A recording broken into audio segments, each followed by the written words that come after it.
cantar. O como se dice, no, es que si uno lo ayudo, Ajá, exacto. ¿quién lo va a ayudar? Incluso cuando yo empecé con la música, a mí sí, desde muy pequeño me gustó la música, pero yo me enfoqué en la iglesia no por gusto, sino por ayudarlo a él, de que no hay quien le ayude en el piano, pues yo me meto al piano. ¿No? Y un día muy inocente, yo me acuerdo tanto que le pregunté, bueno, papá, ¿a qué horas llega el Señor? Porque yo lo escucho que dice, Dios está en este culto, o la típica frase antes que decía, Dios fue el primero en llegar al templo, y yo decía, bueno, pero ¿a qué horas llega? Eran convenciones como las mías, ¿no? Decían mis hijos, vamos a ir de vacaciones, ¿a dónde? Sí. A la convención. No, y eso era ganancia. Pero yo también empecé a pastorear soltero. Uh-huh. ¿Cómo es eso de pastorear soltero? Yo le digo, no lo hagan, eso solo lo hacemos los profesionales. Sí. Yo ya soy más tepiteño que colombiano. Bienvenidos, esto es Punto de Conexión. Y hoy tengo el honor y el placer de tener no solamente a un pastor, sino a un hijo de pastor, que sé que va a ser de mucha bendición. No solamente es hijo de pastor, además de pastorear 3 iglesias en la Ciudad de México, es nuestro director nacional del Ministerio de Varones de la Iglesia Pentecostal Unida de México. Mi muy estimado Sneider Urrego, bienvenido a Punto de Conexión. Amén, gracias pastor por esta invitación, de verdad me siento contento y sé que Dios tiene algo especial. Amén, sé que todo lo que hemos vivido, todas las experiencias que hemos tenido tienen que ser un propósito para alguien más. Entonces aquí estamos en el nombre de Jesús. No, pues a darle a lo que venimos. Amén. Pues, el hermano pensó que el café era una invitación, pero era un plan con maña, ¿no? Para ir platicando y todo eso. Sé que está en la Ciudad de México pastoreando, sí. Pastorea 3 iglesias, pero usted es colombiano, viene Así del es. País de Colombia. Así ¿Cómo es. es Colombia? O la ciudad donde usted nació. Bueno, yo nací en Bogotá. Bogotá es muy frío, Bogotá es montañoso, es muy frío, pero pues de verdad, la verdad no tiene nada turístico Bogotá. Bogotá es meramente comercial, es la capital de Colombia, pero algo que tiene Bogotá es que el evangelio crece muy rápido. Entonces yo nací en medio de ese ambiente de un evangelio que explotaba. Se abrían iglesias y rápido crecían, y como que toda mi vida, mi niñez fue en ese ambiente, en un ambiente pastoral, literalmente. Me decía que su papá pastoreó ¿por cuántos años? 42 años fue pastor allá en Colombia. O sea que es de cuna. Sí. Nació ya en el Nací evangelio. siendo hijo de pastor, sí. Wow, ¿y cómo es eso de ser hijo de pastor? Sé que la vida se vive por etapas y todo eso, pero aprovechando que su papá pastoreó más de 40 años, sé que él ya partió con el Señor. Sí. Incluso estábamos platicando algo curioso. El hermano puso en su día que el 18 de octubre era el cumpleaños de su papá y es el cumpleaños de mi mamá, que también ya partió con el Señor el 18 de octubre. Pero, ¿cómo es vivir o nacer como un hijo de pastor? Venir de cuna de pastores, por así decirlo. Pues muchos lo han visto como ese privilegio. Pero yo siento que es hasta ahorita que se ha visto ya como el privilegio, porque antes al hijo del pastor era el que más atacaban. Mi papá siempre nos decía a nosotros que el hijo del pastor, si caminaba, decían que iba corriendo. Si corría, decían que iba en carro. Y si se le ocurría ir más rápido, no, pues ya hizo un desastre en la iglesia. Entonces, yo crecí, digamos, viendo a mi papá servirle a Dios 24 horas al día, literalmente, verlo levantarse a veces a las 3, 2 de la mañana, porque lo llamaban a ir a orar por alguien. Pero también vi la parte mala de que cuando yo tenía alguna actividad en el colegio, en la escuela, y papá, ¿me vas a acompañar? No puedo. Tengo culto o X cosa. Cuando yo estaba en la universidad, tenía eventos los domingos a veces por parte de la universidad, y él decía, no, el domingo no se toca. El domingo es de culto y se acabó. Entonces como que crecimos con eso, y eso yo creo que fue lo que hizo que muchos hijos de pastores de la generación anterior no quisieran seguir con eso porque decían, no, pues yo no quiero eso para mi vida, yo no quiero vivir amarrado a una iglesia y... Es traumático, ¿no? Se trauman porque piensan que toda la vida va a ser así. Entonces, pues no, ya uno aprende a encontrarle la parte buena a esto.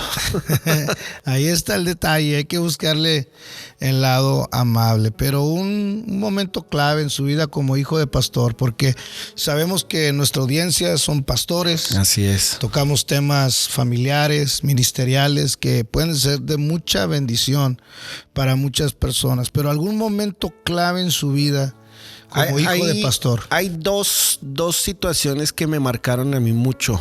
Una fue cuando yo tomé la decisión de seguir al Señor. Yo tenía aproximadamente unos 12 años, yo me acuerdo. Y empezó esa necesidad de, bueno, yo quiero ver qué es lo que tanto emociona a mi papá.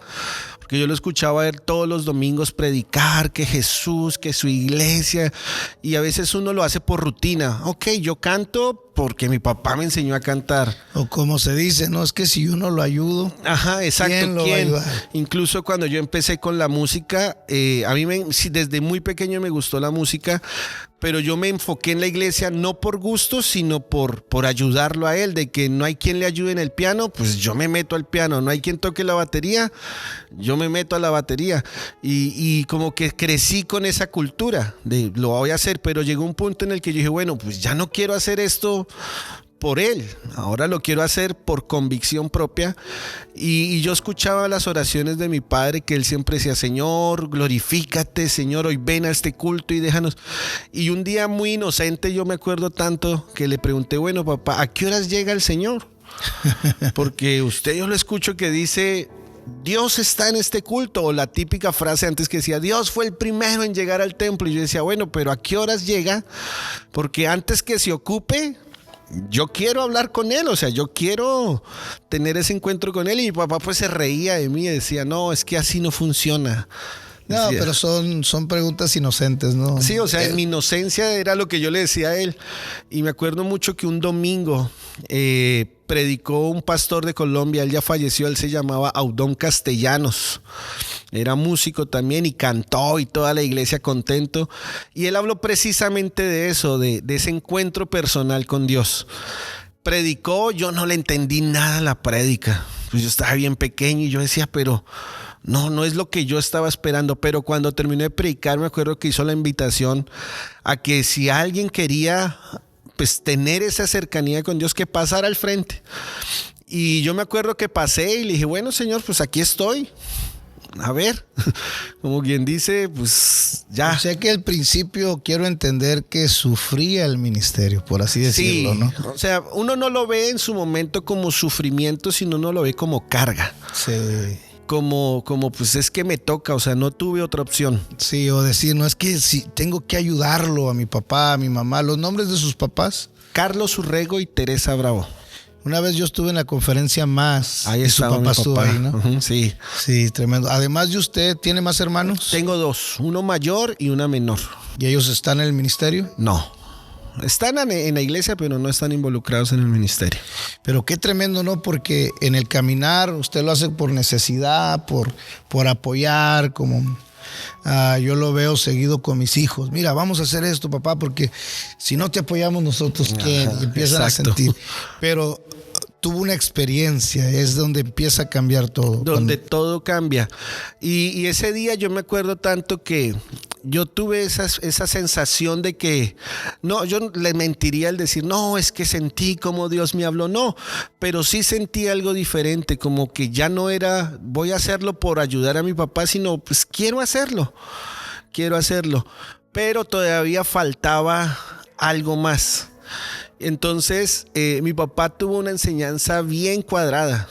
Mi papá, cuando hablamos de cuadrada, era muy enfocado, iglesia, y todo era iglesia, tanto que nuestras vacaciones, yo me acuerdo que eran convenciones como las mías, ¿no? Decían mis hijos, vamos a ir de vacaciones, ¿a dónde? Sí. A la convención. No, y eso era ganancia. Pero aparte de eso, yo me acuerdo, hubo una muy particular que fuimos a un lugar que se llama San Andrés, una isla en Colombia. Y era muy curioso porque nosotros fuimos de vacaciones, pero cuando llegamos el día domingo, mi papá a las 7 ya estaba vestido y dijo, bueno, nos vamos. Y, bueno, pues nos vamos a la playa. No, vamos a ir a buscar la iglesia porque vamos a ir a culto. Y como que nosotros nos quedamos, venimos de vacaciones. Pero es que era su manera de pensar. Entonces, sí, yo estaba pensando en eso porque no es justificación. De hecho, lo estábamos platicando hace rato de que no es que los pastores seamos malos. Es lo que nos enseñaron. Es lo que nos enseñaron, exacto. Y uno pensaba que si tenías ese equilibrio o de decir voy a apartar estos días para mi familia, como si le ibas a fallar al Señor. Exacto. Ahora lo entendemos, ¿no? Pero en el momento no lo entendíamos. Sí, entonces, pues eso me enseñó a mí a manejar eso en ese momento. Crecí, empecé a ayudarle a él en la alabanza y llegó el segundo punto de encuentro con Dios. Yo tenía más o menos unos 17 años y él empezó a usarme en la predicación en la iglesia. Decía, no voy a estar el domingo en la tarde, predica. Bueno, está bien, y yo predicaba, o los jóvenes me decían, necesitamos predicador para el culto de jóvenes, prediquen, y sí, y empezó como esa necesidad, o sea, para mí se volvió una necesidad, bueno, voy a estudiar, quiero aprender de Dios, y empezó ese llamado, hasta que me gradué de la universidad, salí con un buen empleo.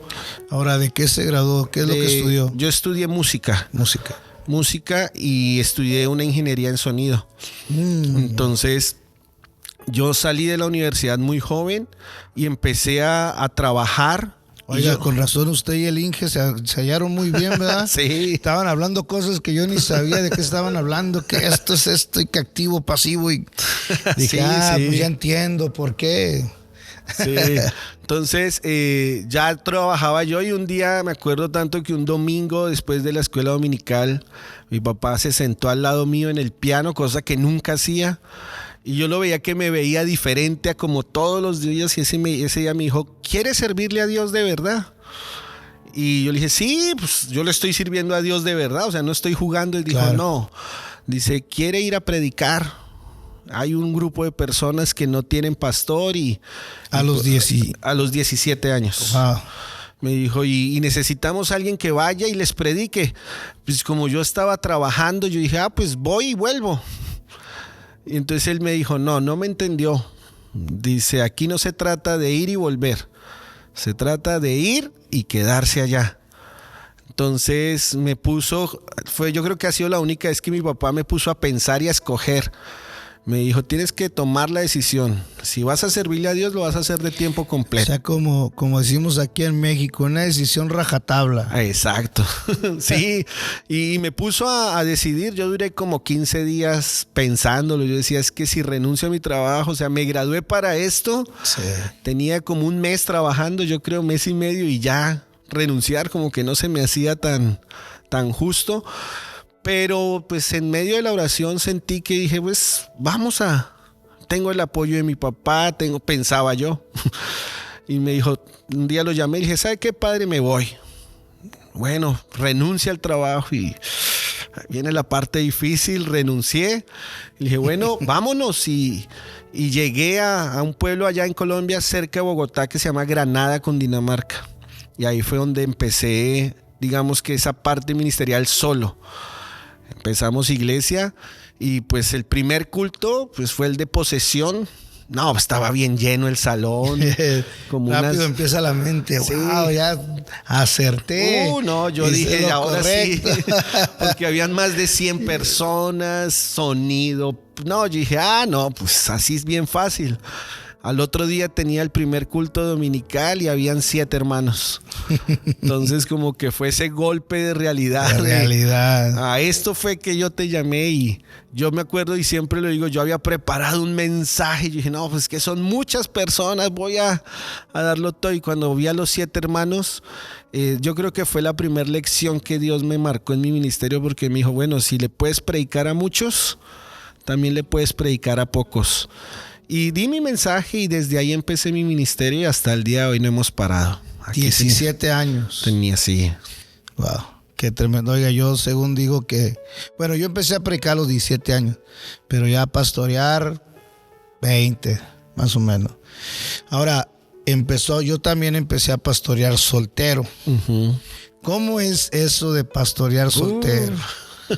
Yo le digo, no lo hagan, eso solo lo hacemos los profesionales. Sí, y aún así falla uno.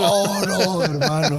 Cuando yo ya me casé, le daba gracias a Dios todos los días, porque no es igual. No, para nada. Y comete uno muchos errores de novato, digo yo, porque pues uno no tiene quien le diga a uno sus cosas. Y sí, yo duré más o menos unos 5 años, yo creo, en Colombia pastoreando solo. Y fue una etapa bien complicada porque llega la tentación, se vuelve uno mágicamente muy atractivo. Sí, yo he escuchado de gente que no se enamora de la persona, se enamora del ministerio. Exacto. Y eso es muy, muy peligroso. Se vuelve uno el hombre más guapo del mundo porque ahora sí lo llama Raimundo, no, y todos lo llaman, no, pastor, que lo invitan a uno a predicar a todas partes con la intención de, le voy a presentar a alguien y se vuelve uno y el problema no es tanto eso, sino el problema es cuando uno se lo cree. Exacto. Porque uno dice, pues... Y es la clave ya cuando estás casado. Ajá. No tanto de la relación, sino la clave cuando estás casado es que la esposa es ese punto de equilibrio. Exactamente. ¿Verdad? Que de repente ya cuando te la estás creyendo, tranquilo, no es por ahí, de ahí. Bájate de la nube. Exacto. Pero soltero. No, pues uno no tiene quien... Y ahí soltero, pues lo que le digo, o sea, yo oraba, sí, estudiaba, ayunaba, pero pues como todo se confía uno, no tiene uno esa persona que le diga a uno, oye, no te he visto orar, sí, no te he visto estudiar y empieza uno a confiarse. Y entonces, pues gracias a Dios me invitaban a muchos lugares, pues estaba soltero y no, pues es que viene un hijo de un pastor que es pastor y está soltero, entonces como que... Era la joya de la corona. Sí, entonces se confía uno y empieza uno a enfriar su relación con Dios.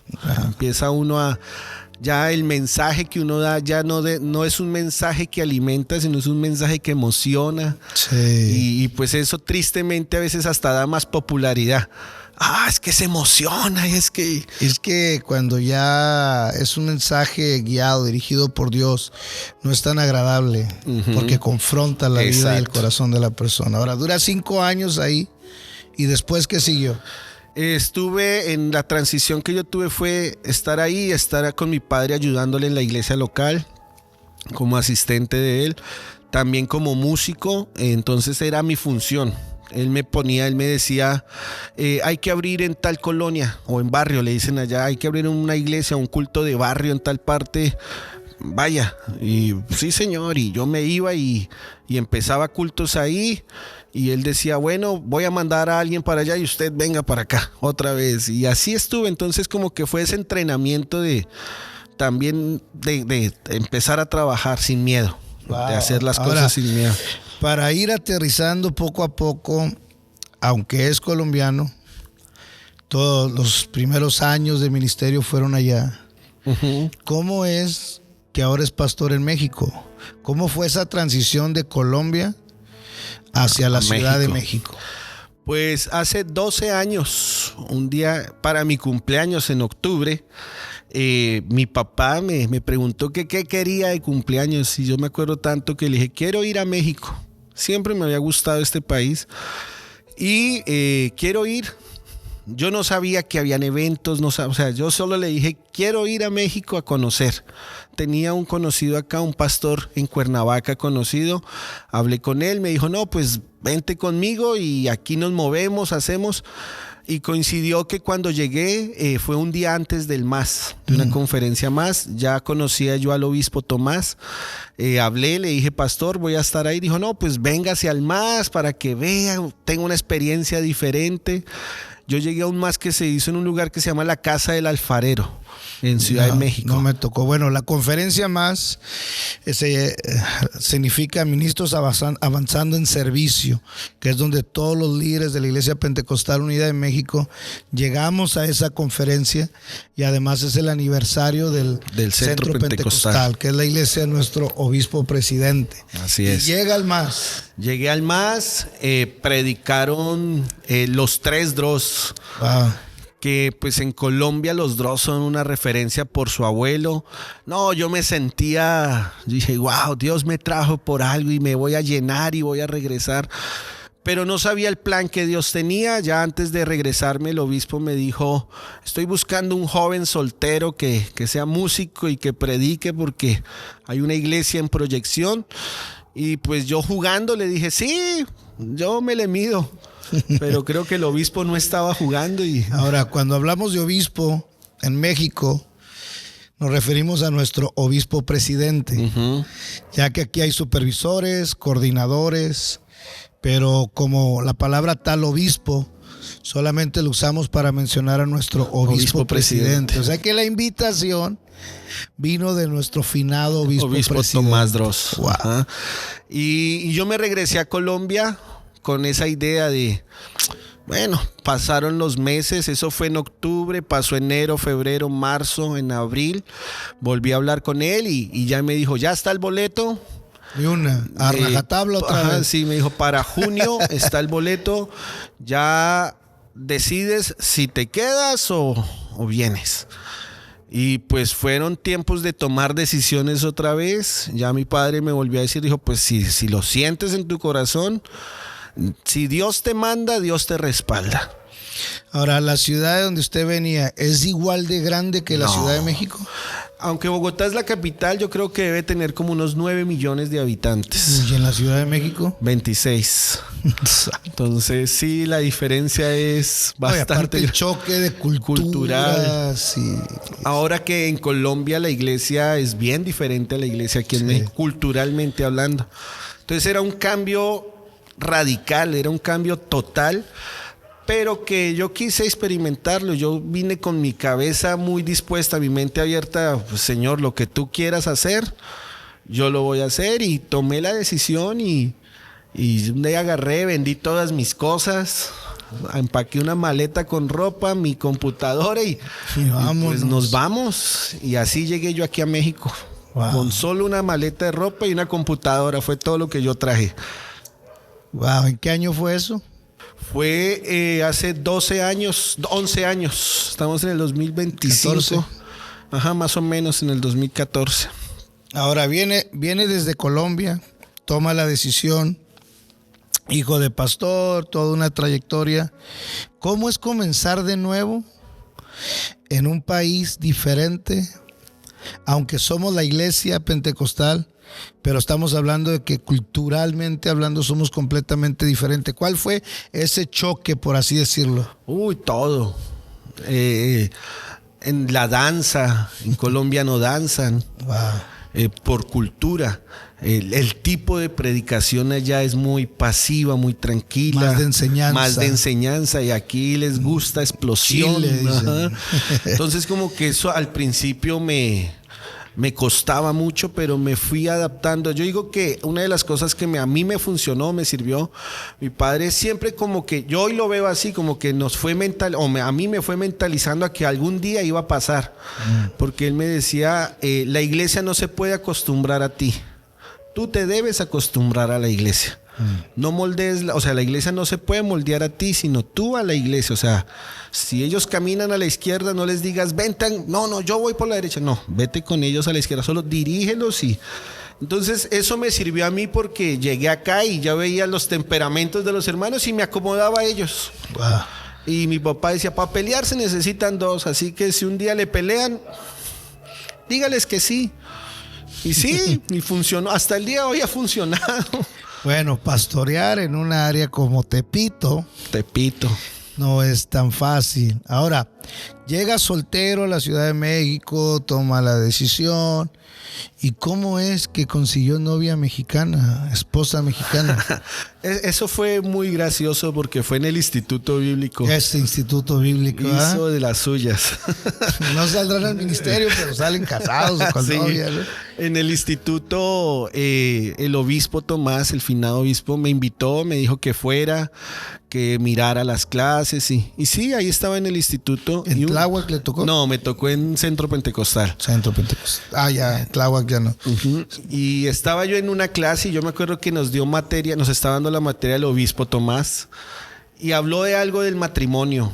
No recuerdo exactamente la pregunta, pero sé que era algo relacionado al matrimonio y yo estaba sentado hasta bien atrás y de pronto la persona que estaba en la primera fila levantó la mano y que quería opinar y se levantó y dio su opinión y como que esa voz me cautivó. Yo dije, esa voz suena bonito. Y entonces había una hermana al lado mío y le pregunté, le dije, ¿quién es ella? Ella es hija de pastor, me dice. Que dijo, ya nos vamos entendiendo. Sí, me dijo, se llama Saraí Olvera y no la había visto de frente todavía, o sea, solamente la escuché. Y yo le dije, pues habla bien bonito, le dije. Y me dijo, no, y está bien guapa, me dijo. Le dije, bueno, pues, me dijo, solamente que tiene un problema. Le dije, ¿qué pasó? Dijo, es que tiene novio. No. Bien que íbamos, hombre. Y yo me acuerdo que cuando me dijo eso, yo puse una barrera gigantesca. No, pues ya ni la saludo porque, ¿para qué? Porque sí me gustó mucho y sin haberla visto, me encantó su voz. Yo dije, es que su manera de pensar. Pero como me dijeron que tenía novio, ya ni el saludo le daba. Ella se me acercaba a saludarme y yo me paraba y me iba y no quiero interponerme. Y pasaron los meses, muchos, como unos 3 meses yo creo. Y un día me sonó el celular y era la hermana, es una hermana de Acapulco, se llama Patsy. Me llamó y dice, hermano, Dios le bendiga, hay alguien que lo quiere saludar. Y cuando pasó al teléfono era Saraí. Hermano, ¿cómo está? Y ella tampoco sabía que iba a hablar conmigo, entonces... o sea que la hermana Patsy... Sí, fue mira. Y hablamos y nos hicimos buenos amigos. Cuando ella regresó a la Ciudad de México, me contaron, Patsy, me dijo es que terminó con el novio. La verdad, no me alegré del todo, pero sí, una parte de mí se puso feliz. Algo muy dentro de mí, no sé cómo explicarlo. Sí, pero sí, y nos hicimos buenos amigos, empezamos a salir, pues ella era hija de pastor, empecé a acompañarla en la iglesia, me hice muy buen amigo del papá, del pastor Santos, que también ya partió con el Señor. Y empezamos así una buena amistad y nos hicimos muy buenos amigos. Le explicaba algunas cosas de música y como que ahí íbamos. Y le dijo, bueno, yo músico, tú cantante. ¿Para qué más? ¿Para qué más? ¿No? Sí, y hasta que un día le dije, ¿sabes qué? Es que la verdad, tú ya sabes que tú me gustas y quiero que seas mi novia. Y yo esperaba que ella me dijera sí, se lanzara a mis brazos. Y ese día me dijo, no, yo no estoy buscando novio. Y toda la idea que tenía en mi cabeza, no, pues se fue para el piso y yo dije, no, pues ya, no le sigo insistiendo. Y ese día le dije, pues sabes que ya no te busco más y me fui y al otro día fue ella la que me llamó y dijo, no, mejor sigamos hablando. Somos buenos amigos y sí, nos hicimos buenos amigos. 3 veces le pedí que fuera mi novia y 3 veces me dijo que no. Santo Dios. Yo decía, no, pero ¿por qué no quiere? Hasta que un día me dijo la razón, me dijo, es que yo no quiero novio. Dijo, el día que yo tenga algo con alguien, quiero que sea mi esposo. Y no sabe. Otra vez. No saben lo que se metió porque yo le dije, ¿estás segura de lo que me estás diciendo? Dijo, sí. Yo le dije, bueno, pues aquí soy. Sí, yo estaba pastoreando ya una iglesia y me inventé un evento de damas. No sé de dónde lo saqué, pero vamos a tener una conferencia de damas y voy a traer a la hermana Saraí a predicar, les dije.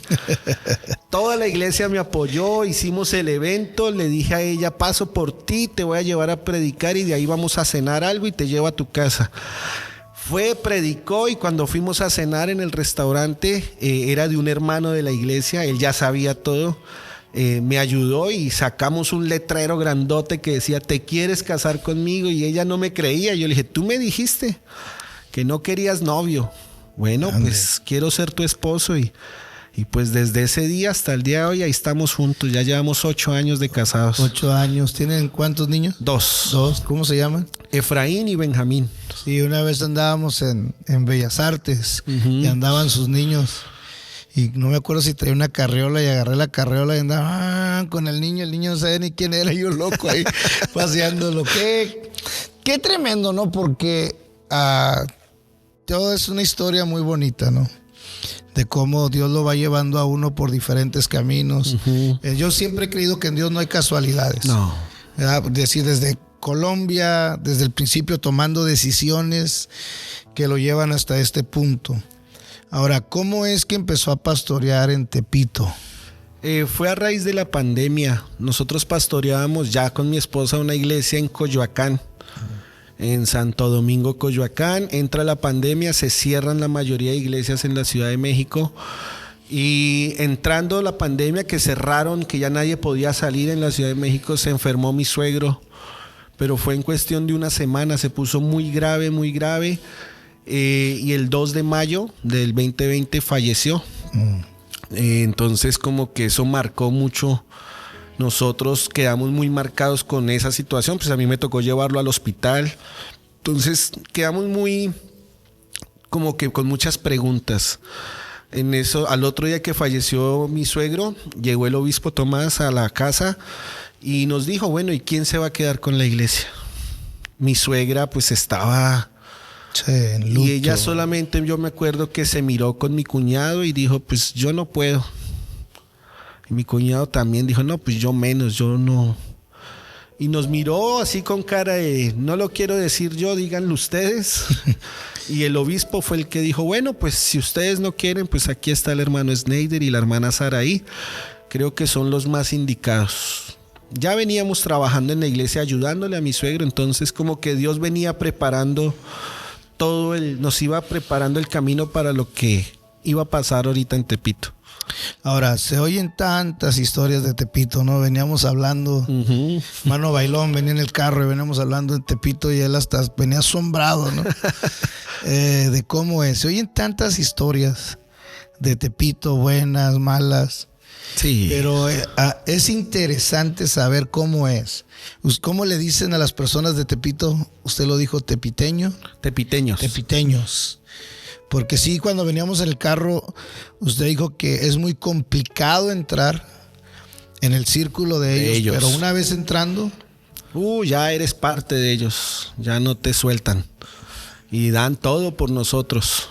Yo les digo a los hermanos, yo ya soy más tepiteño que colombiano. Ya, porque el tepiteño es como muy religioso. Y cuando se entrega de verdad. Entonces, pues allá, no sé si sepan, pero en Tepito se da mucho la muerte, la adoración a la muerte. Entonces allá el que no es santero es de la muerte. Y el que no es de la muerte ni santero es drogadicto. Y el que es drogadicto es de la muerte y santero. O sea, es un círculo vicioso entre eso. De hecho, la semana pasada, mi esposa y yo estuvimos en la Ciudad de México. Y es lo que veníamos hablando. Como en una ciudad tan grande se presta para muchas cosas que en las ciudades pequeñas no. Por ejemplo, todo eso que usted habla de la muerte, sí lo hay. Sí. Pero no a ese punto, a ese grado ya... tanto como una religión. Sí, e incluso el primero de cada mes se celebra allá la muerte.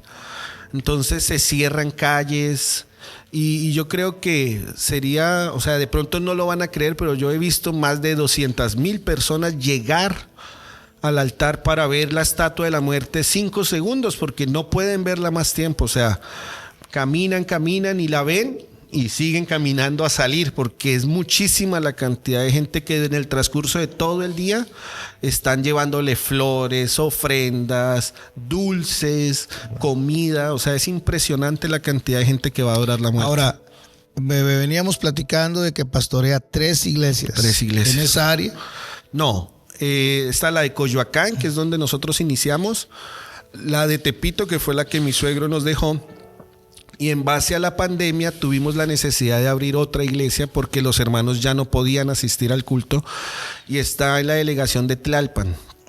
Entonces está de sur al centro. Bien al sur está Tlalpan, después Coyoacán y después Tepito. ¿Cuánto en tiempo se hace de un lugar a otro? De Tlalpan a Coyoacán son 30 minutos aproximadamente, de Coyoacán a Tepito 40 minutos. Y pues de Tepito a Tlalpan 1 hora más o menos. O sea que así son sus domingos. Sí, todo de el un lugar día. a otro. Todo el día estamos en las iglesias. ¿Por qué se llama Camino de Vida la iglesia? Camino de Vida fue el nombre que le puso mi suegro. Ok. Nosotros, cuando fallece mi suegro, a los 3 meses fallece mi padre, también por el COVID. Entonces nosotros nos sentamos con mi esposa, tenían nombres diferentes cada iglesia. Una se llamaba Centro de Poder y Avivamiento, y Camino de Vida y Epicentro Pentecostal. Fíjese que ese nombre a mí me gusta. Sí. Yo llegué a pensar en cambiarle de Fuego a Epicentro. Sí, así. Ese nombre se lo puso el obispo Tomás. Entonces, cuando fallece mi padre, fallece mi suegro, fallece el obispo, porque falleció a los 15 días de mi padre, pues como que nos quedamos que no sabíamos qué hacer, y un día nos sentamos en la sala con mi esposa y dijimos, pues vamos a honrar la memoria de nuestros padres. Entonces el nombre es el que puso mi suegro, Camino de Vida, pero el eslogan que tenemos dice, nuestra meta son las almas, era el eslogan que manejaba mi padre. Entonces es Camino de Vida, nuestra meta son las almas. Wow. Qué tremendo, hermano. Toda la trayectoria, todo el camino para llegar a un punto. Ahora, todos sabemos que en el ministerio hay puntos de quiebre. Ah, sí. Donde uno hasta llega a dudar, será, no será, porque toda la historia se oye muy bonita. Realmente me vine de Colombia, llegué así, conocí a mi esposa así, y todo se oye muy bonito. Ah, sí, eso sí. Y es una historia muy bonita, de verdad. Pero algún punto de quiebre que usted haya tenido.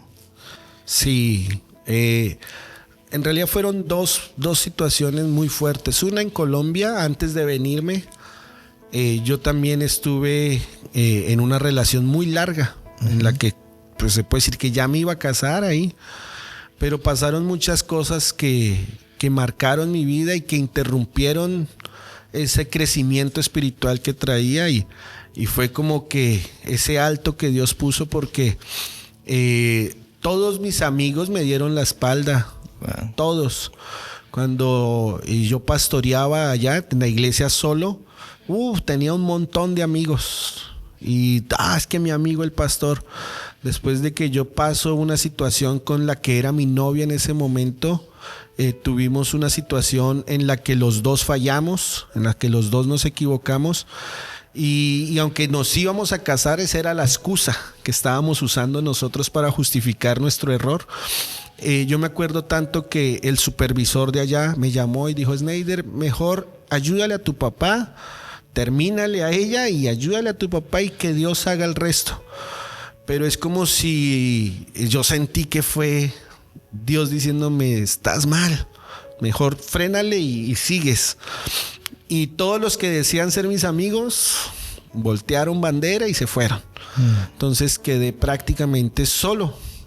Entonces ahí empecé a cuestionarme si me iba mejor haciendo lo malo o haciendo lo bueno. Wow. Yo decía, porque pues mientras estoy mal, pues todos me todo miran. Está bien.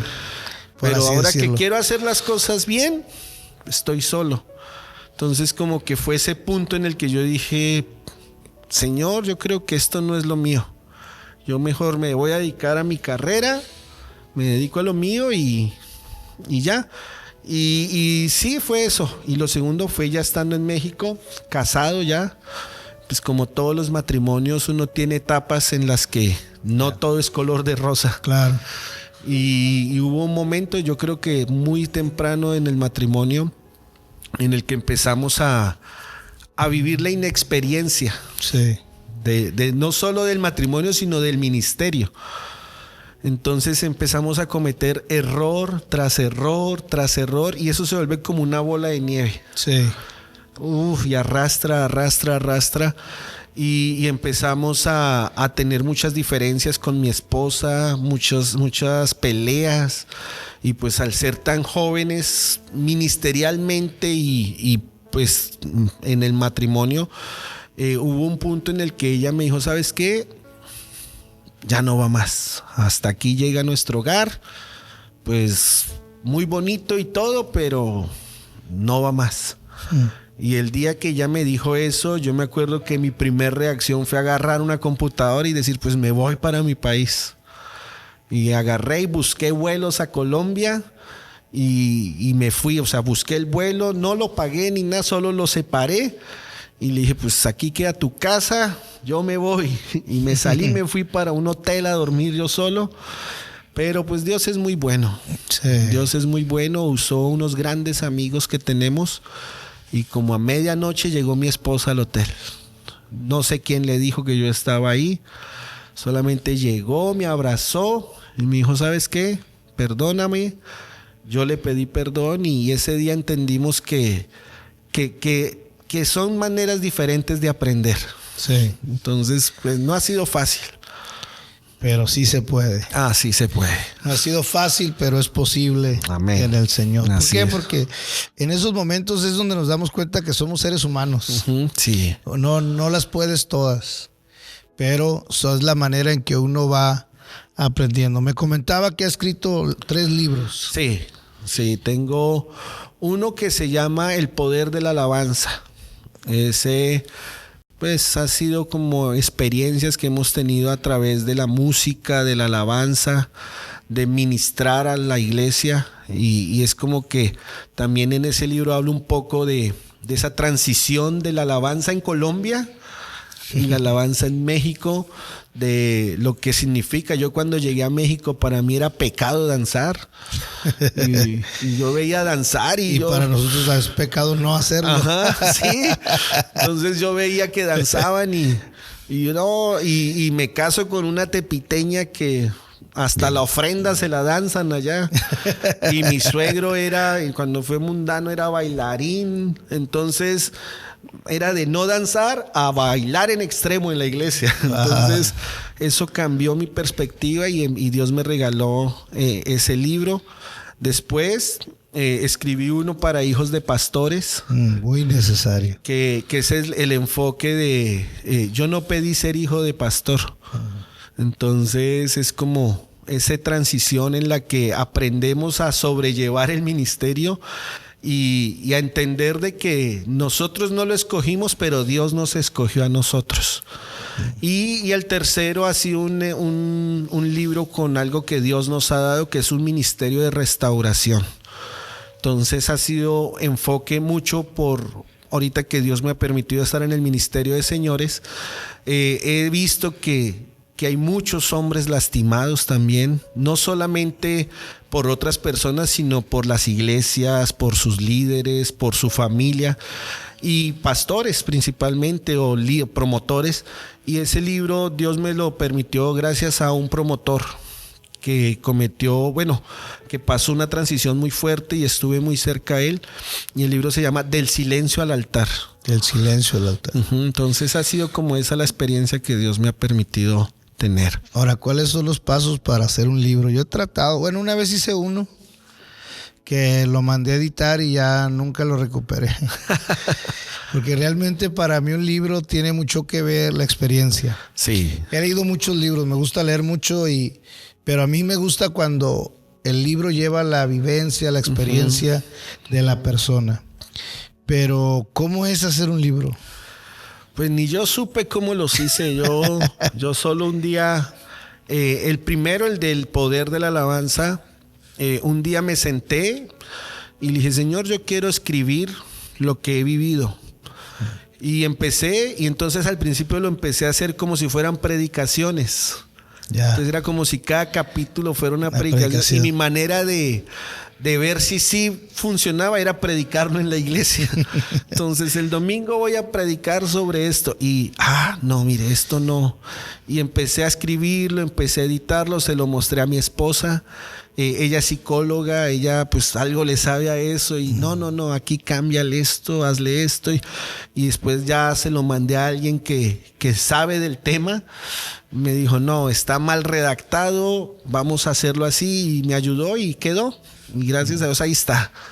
Wow, qué tremendo, ¿no? Pues ya me motiva, ¿no? Porque cuando yo hice mi libro, según yo era perfecto.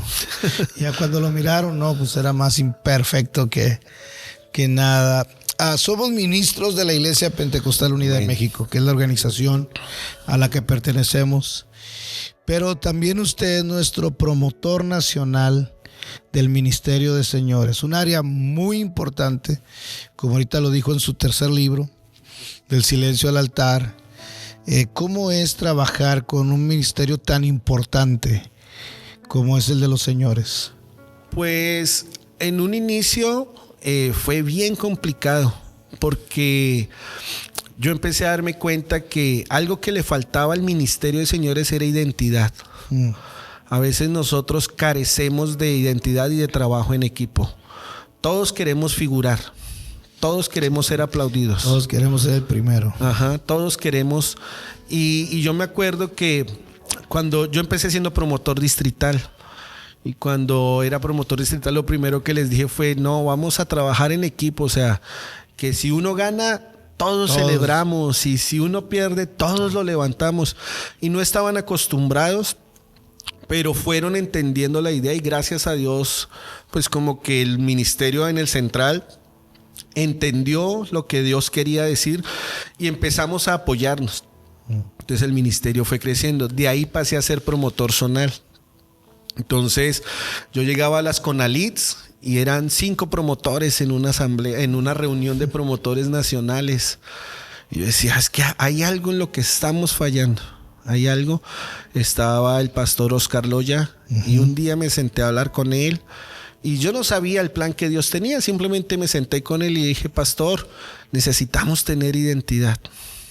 Y yo me acuerdo que él con su voz así bien... ¿Qué pasó, mi brother? Sí, me dijo... Saludo al buen Oscar Loya. Sí, un gran amigo. Sí, me dijo ese día, me dijo, pues brother, por algo Dios te trajo a ti. Y me dio una palmadota en la espalda que me quedó doliendo como si... y yo no lo entendía. Tiempo después quedé como promotor nacional y mi primer meta fue esa. Vamos a darle una identidad al ministerio, pero no va a ser una identidad alejada de la organización, sino va a ser una identidad con la organización. Y yo me acuerdo que el obispo en ese tiempo empezó a poner los lemas por año, creo que es. Y yo les decía, pues vamos a tomar el lema de la IPUM y lo vamos a hacer nuestro.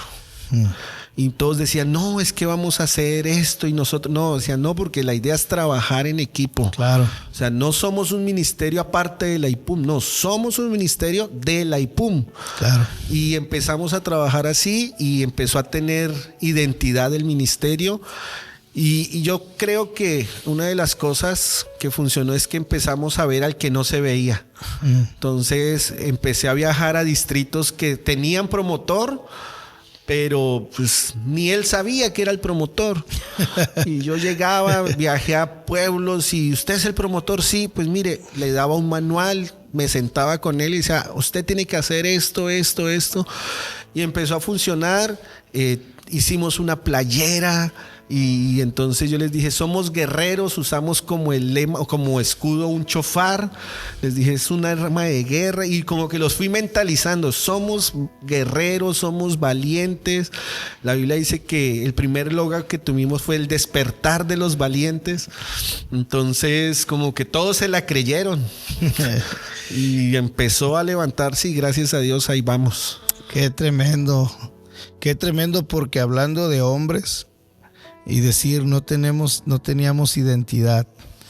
Es como No sé, ahorita que estaba diciendo, no tener identidad, qué importante es, ¿no?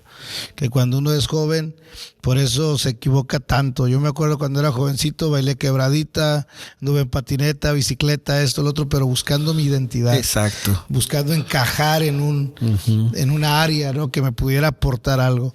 Y lo felicito, sé que los varones están avanzando. De hecho, mañana comienza nuestro campamento, Varones Agradables al Señor, que es el lema. Es el lema nacional de señores. De la organización. Ahora, ¿algún momento decisivo en su vida? Los momentos decisivos son esos escalones que nos catapultan a otra dimensión. Yo creo que durante muchos años, y yo creo que usted me va a entender mejor que nadie, hemos hablado de Dios y del Espíritu Santo, de llenura, de mucho, pero yo creo que nunca lo había conocido como este año lo he conocido. Yo he hablado de llenura del Espíritu Santo y he visto personas ser llenas, hemos hablado de milagros y hemos visto milagros, pero en enero, más o menos diciembre, enero, empezamos un proceso muy difícil. En realidad fue desde el año pasado, pero la parte más fuerte fue como en enero, con mi esposa, con mi familia, en el que habíamos tomado ya la decisión de renunciar a todo. Dijimos, vamos a entregar ministerio, vamos a entregar, y empezamos a pasar una prueba muy, pero muy fuerte, y no entendíamos por qué, y nuestras oraciones eran, Señor, pero, o sea, te hemos servido toda la vida, ¿por qué estás permitiendo esto? Y empezamos a ser atacados, golpeados, lastimados, y llegar al punto en el que la iglesia nos veía llorar porque nos sentíamos tan mal. Claro. Que la iglesia, pues el tepiteño es bravo por naturaleza, y ver a hermanos de Tepito que se me acercan y decían, pastor, vamos. ¿Quién lo lastimó? Vamos y le pegamos, vamos y le hacemos. Y yo pensaba que me lo decían molestando, pero no, me lo decían de verdad. Y como que yo decir, Señor, o sea, hasta este punto tenemos que llegar y no entender el que estaba pasando.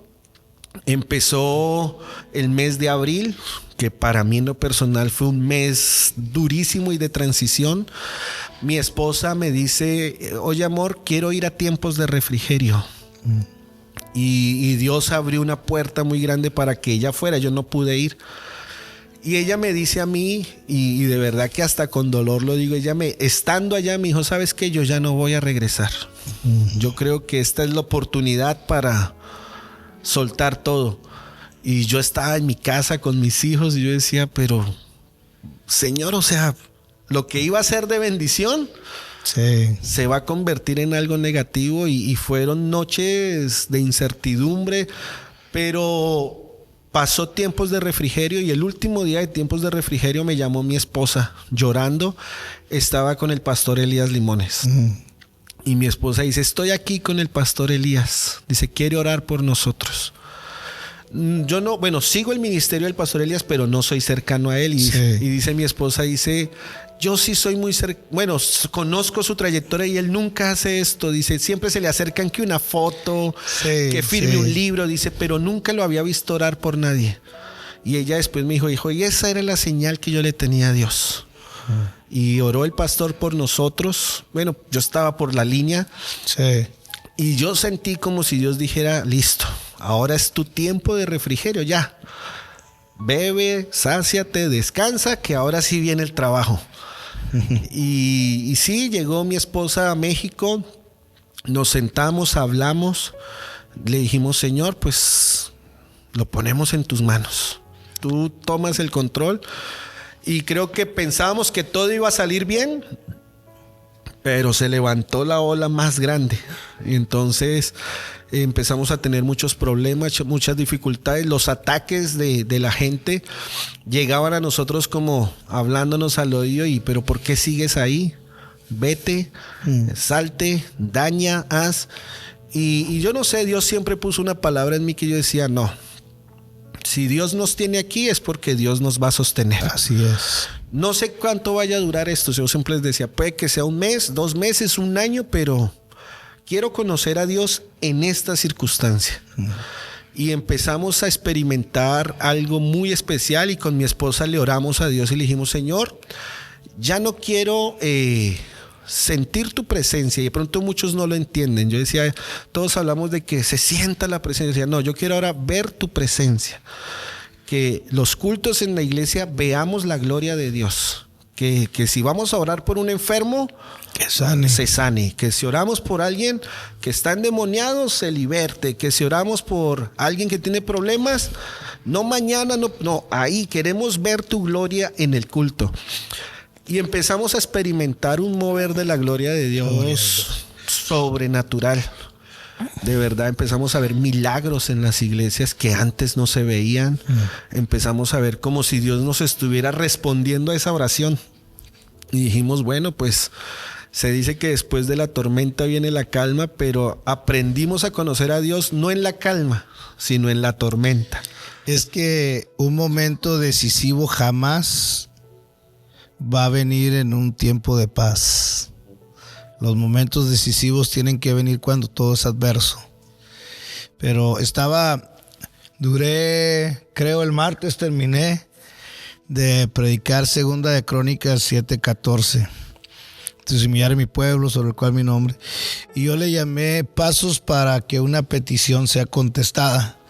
Pero cuando empecé a leer Crónicas, me di cuenta que no tenía nada que ver con las peticiones, pero me fui metiendo no en pedir, sino que si se humillara mi pueblo, la manera en que te acercas y oraren, no pedir, orar, buscar en mi rostro, que sencillamente es buscar su presencia, se apartaren de sus malos caminos. Te das cuenta que al final ni pides. Simplemente, como dice, empiezas a buscar su presencia, a llenarte de su presencia, y Dios va no cambiando la situación, sino cambiándonos a nosotros. Exacto.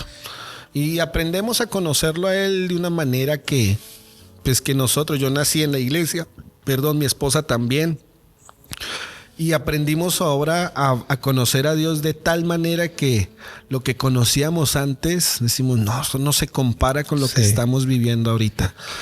Y hemos visto cosas que de verdad uno las puede contar y todos van a decir, no, eso es mentira, pero los que han estado ahí con nosotros saben que es verdad. Hemos visto personas ser libres en pleno culto. Pues en Tepito no es un secreto que está lleno de borrachos, de drogadictos. Y yo he tenido que ver cómo los malos nos cuidan a nosotros. Cómo ellos meten las manos al fuego por uno, cómo ellos nos protegen, cómo nos dan, ¿qué necesita, pastor? No, es que nos están molestando. No, con el pastor no se meta. Y mi esposa dice, yo no puedo creer que ellos ahora metan las manos al fuego por nosotros. Digo, pues es que no son ellos. Sí. Es Dios poniendo su mano sobre ellos para que intercedan por nosotros. Entonces aprendimos a ver la gloria de Dios, a verla literalmente, a que sea tangible en nosotros. Y yo creo que eso es lo que deberíamos pedir siempre. Señor, muéstranos, dice la Biblia, muéstranos tu gloria. Bueno, cuando eres alcanzado por la gloria de Dios, ahora sí vamos a aplicar, vas creando la identidad, la verdadera identidad en Dios. Quiero pedirle 2 cosas, 2 consejos para toda nuestra audiencia. 1, para hijos de pastores. Y el segundo, para toda la audiencia. Una palabra de ánimo, de aliento, porque cuando uno oye todas estas historias no contadas, el eslogan de nosotros es: un testimonio vale más que 1000 palabras. Porque lo que se habla aquí no se aprende en el instituto, son experiencias, vivencias que realmente nos han cambiado la vida para bien. Siempre he creído que los problemas nunca son para destruirnos, sino que los problemas son para ver la gloria de Dios, la mano de Dios. Pero ahorita que estamos tocando un tema tan importante como los hijos de pastores, me gustaría que nos diera un consejo a todos los hijos de pastores que nos van a Claro mirar. que sí. Pues mire, lo primero, como hijos de pastores, nosotros aprendemos a conocer a nuestros padres más que nadie. Y uno de los principales errores que cometemos es que queremos, y ha sido algo controversial, queremos que el que predica en la iglesia sea el mismo que nos trate como padres. Pero eso es difícil, es muy difícil porque el corazón del pastor se divide. Sí. Y lo platicábamos hace un rato. Sí. Pero entender, yo siento que es entender a los pastores y entender de que nos podemos equivocar y que nos vamos a equivocar. Claro. Y es entenderlos y apoyarlos. Apoyarlos no necesariamente en el altar, sino apoyarlos cuando se sienta desanimado, pues estar ahí. No hay nada para un pastor más satisfactorio que ver que su hijo le levanta un brazo y tú puedes, papá. Y yo creo que el mayor apoyo que yo he tenido es de mi hijo, y tiene 7 años. Momentos cuando, como decía, que platicábamos que ya no quería nada, y ver que él me ponía la mano en la cabeza y decía, papá, Dios está con nosotros. Esa palabra bastaba para mí. Claro. Pero de pronto hay hijos de pastores más grandes, y yo siento que a ellos yo puedo decirles, servirle a Dios sí es la mejor opción, porque sí lo es. Sí lo es. No está mal estudiar, no está mal capacitarse, no está mal profundizar, eso es buenísimo, pero siempre enfocado en servirle a Dios, en darlo todo para Dios. Cuando nosotros ponemos todo en las manos de Dios, Dios recompensa ese esfuerzo que nosotros damos. De pronto nuestros papás nos lo han impuesto. Sírvele a Dios, sírvele a Dios, sírvele a Dios. Entonces, que no lo hagan por imposición, sino que lo empiecen a buscar por amor. Señor, yo quiero enamorarme de ti. No porque mis padres me lo enseñen, sino porque yo quiero enamorarme de ti. Y uno enamorado se vuelve loco. Uno enamorado hace locuras. Y entonces cuando uno logra entender eso, empieza a amar a Dios por encima de todas las cosas. Pero siento yo que todo eso es la parte superficial, servirle a Dios. Pero el hijo del pastor es de la iglesia, yo se los digo, es el más lastimado. Es el que llora en silencio. Es el que nadie logra entender nunca, porque todos ven al pastor, pero yo veo a mi papá. Todos ven al hombre perfecto, pero yo veo al que se enoja. Yo veo al que un día discute con mi mamá. Entonces, no lo deje de ver como su papá. O sea, sígalo viendo así, pero un hombre que decidió, a pesar de sus errores, servirle a Dios. Y como hijos de pastor, pídanle a Dios que sane sus corazones. Que les permita entender que Él nos escogió, que si nos escogió es porque vio algo en nosotros para servirle, algo que no tiene nadie más. Yo les decía una vez a unos hijos de pastores, mire, un país, solo poniéndole el ejemplo de México, un país con 140 millones, creo que tiene, de habitantes, y Dios lo escogió a él para ser hijo de pastor. Entonces es un privilegio muy grande, es un privilegio enorme ser hijo de pastor, y aunque pronto muchos no lo ven, sí es una bendición, porque tenemos la oportunidad de tener acceso a la iglesia que nadie más tiene. Yo le digo a mis hijos, ustedes tienen la oportunidad de bañarse en el bautisterio, que nadie puede hacer eso. Ahorita que digo eso, cuando llegamos a este lugar, el bautisterio era muy grande.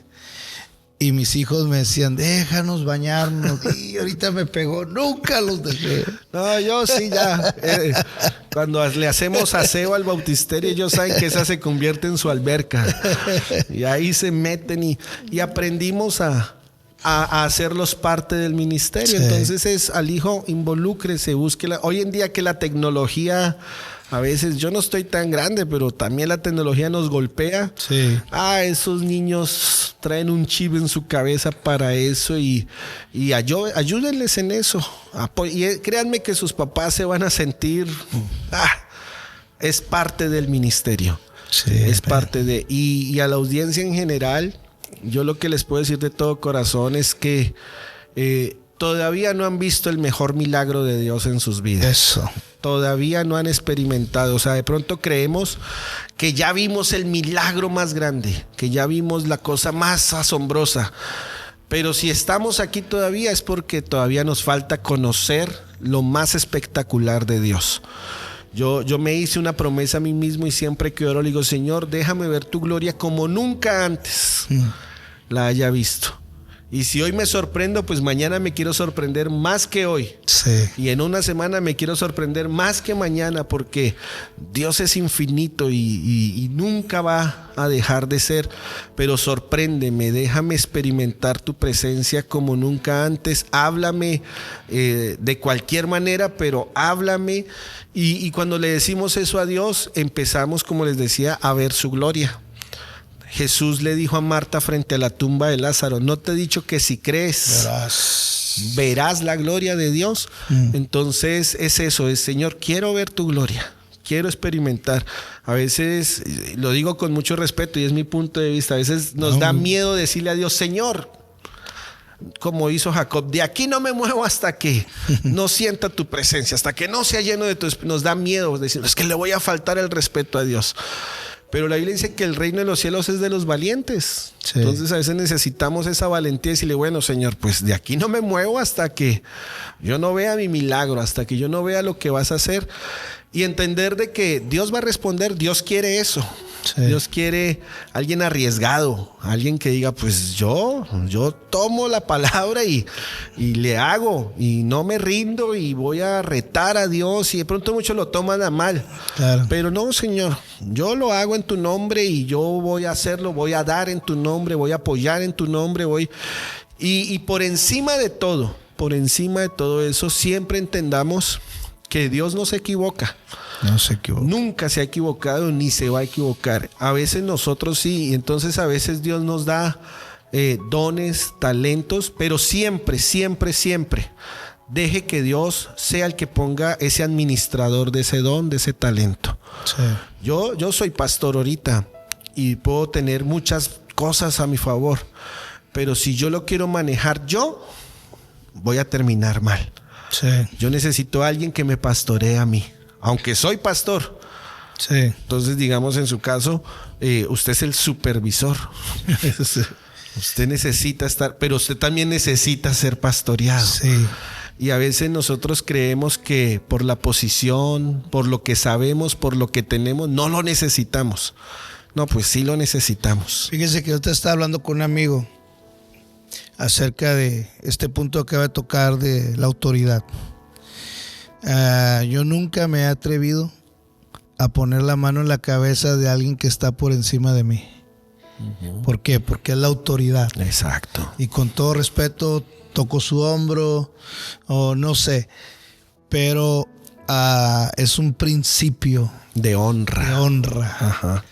O sea, Dios me libre de llegar con el obispo presidente y No. Mi estimado hermano Sneider Urrego, qué bendición tenerlo aquí con nosotros en Amén. Punto de Conexión. Disfruté tanto el cafecito hace rato que no nos bajábamos del carro. Veníamos como si fuera la historia, su historia, la mía y la mía la suya. Sí. Bien tremendo, pero le agradezco que Amén. Haya hecho el espacio de estar aquí con nosotros. Mañana va a estar predicando, enseñando en nuestro campamento Amén. Distrital. Invitamos a todos los varones que van a ver este podcast a nivel nacional, que busquemos esa identidad en el Señor. Que Dios bendiga su vida, su familia, Amén. Sus niños, las obras, todo, y que todo vaya viento en popa en el Amén. Nombre de Jesús. Gracias por estar aquí, y a todos los que nos están mirando. Esto es Punto de Conexión, un punto donde tú estás conectando con el ministerio, con las vivencias, las experiencias de alguien más. Y recuerda que un testimonio vale más que 1000 palabras. Puedes seguirnos en nuestras páginas de Instagram, Facebook, YouTube, y únete a esta comunidad que estamos marcando una gran diferencia. Que Amén. El Señor los bendiga y que Dios los aplaste de bendiciones. Nos vemos en la próxima. Amén. Amén.